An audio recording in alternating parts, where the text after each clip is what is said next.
Por último, vamos a hablar de los requerimientos técnicos. Vamos a hablar de conocimientos generales de lo que son los requerimientos técnicos. Entonces, vamos a hablar de cómo se clasifican los equipos, de la locación, de la iluminación, del audio y sonido, de la cámara y de las formas de estabilización de la cámara.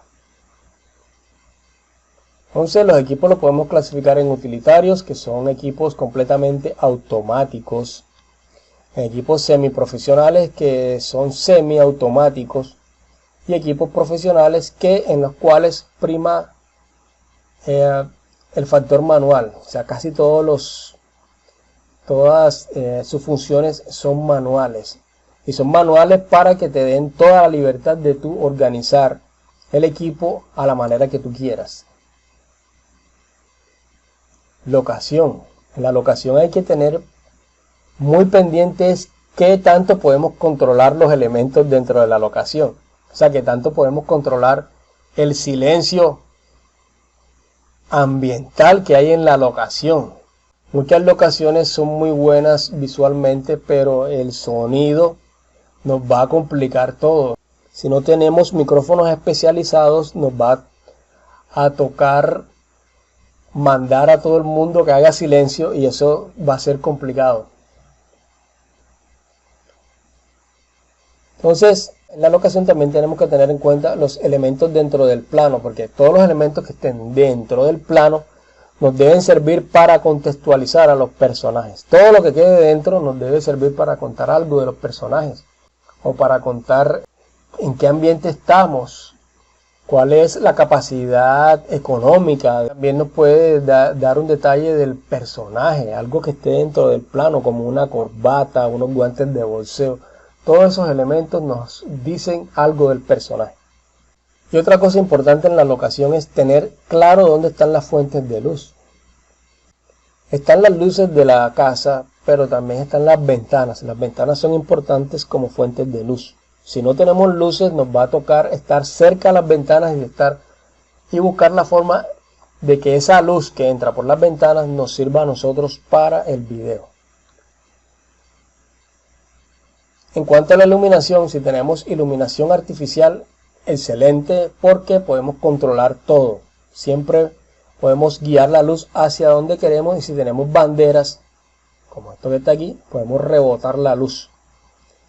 O dispersores, podemos quitarle potencia a la luz, y eso nos ayuda a evitar sombras muy fuertes en el rostro de los personajes. Eso es cuando tenemos luces.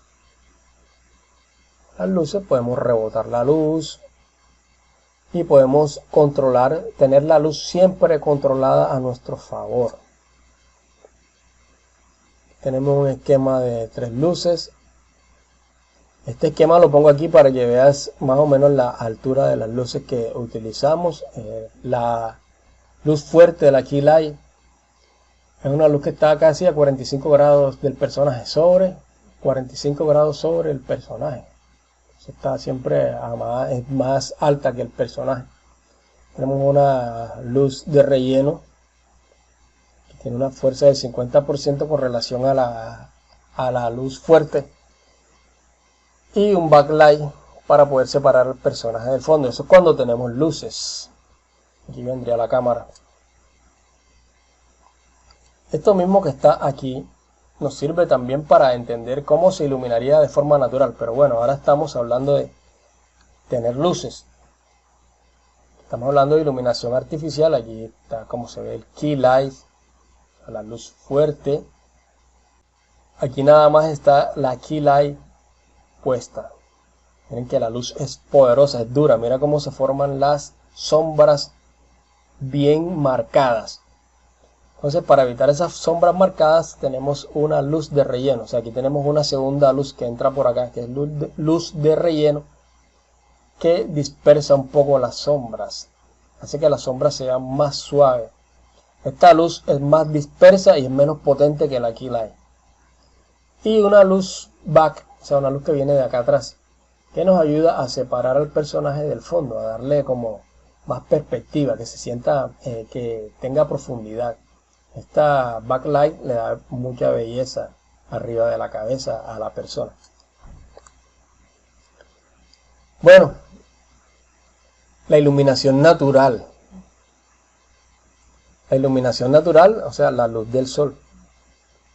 Su ventaja es que es gratis. El problema es que es muy cambiante.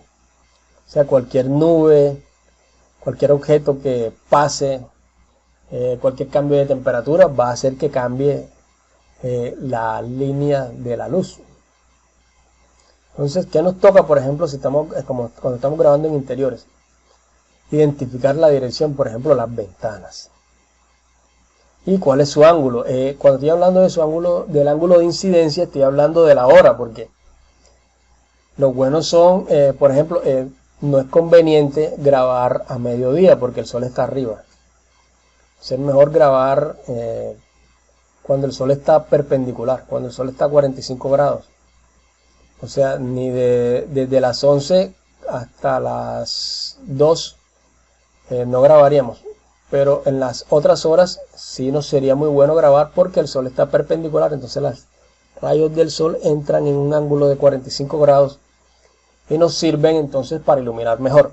En caso de que estemos en interiores, es posible que identifiquemos las ventanas por donde entra la luz para así organizar entonces nuestro set que esté muy cerca a la luz para que nos sirva para que la grabación no nos salga nunca a contraluz. O sea, nunca vamos a estar grabando de espaldas a la ventana y con la cámara hacia la ventana porque nos va a quedar a contraluz.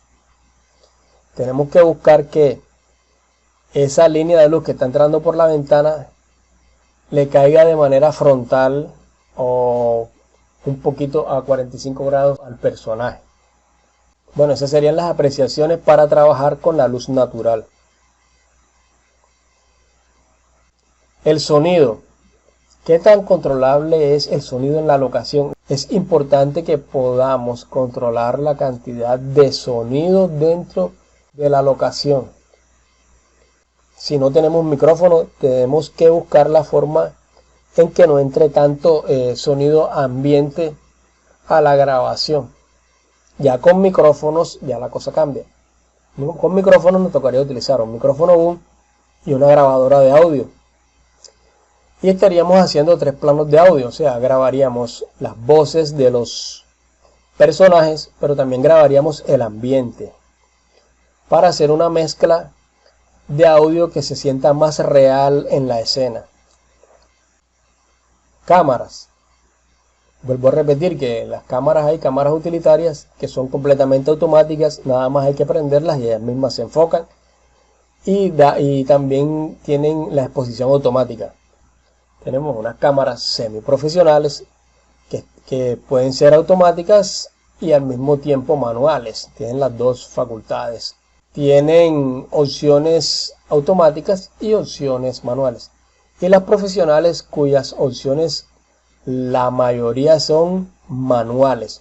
Y son manuales para que tú puedas organizar el equipo de la forma que tú quieras. Están las cámaras DSLR, que son cámaras que empezaron siendo fotográficas, pero también se les dio la facultad de grabar y ahora se utilizan mucho para grabar. Las DSLR, aquí tenemos una Canon 5D. Y las cámaras de cine, las cuales son muy manuales y se les puede colocar otros elementos como micrófonos, viewfinder, rack de trabajo, lentes, etcétera. Son muy manuales y quiere decir que podemos organizarla de la manera que queramos. Para grabar debemos tener claro que estamos haciendo los planos académicos, entonces necesitamos que los planos sean estables. En caso de que de pronto queramos demostrar brusquedad, es que vamos a utilizar la cámara movida. Pero en este caso, para esta escena de diálogo, lo que necesitamos es estabilización. Podemos hacerlo con un trípode, con un gimbal. También es un gimbal, pero este es para celular. O un Steadicam, podemos utilizar. Y el otro sería utilizar el cuerpo humano, lo más estable posible para que los planos no nos queden movidos y que estén con el horizonte donde lo necesitamos. Con esto entonces estamos listos para realizar la escena.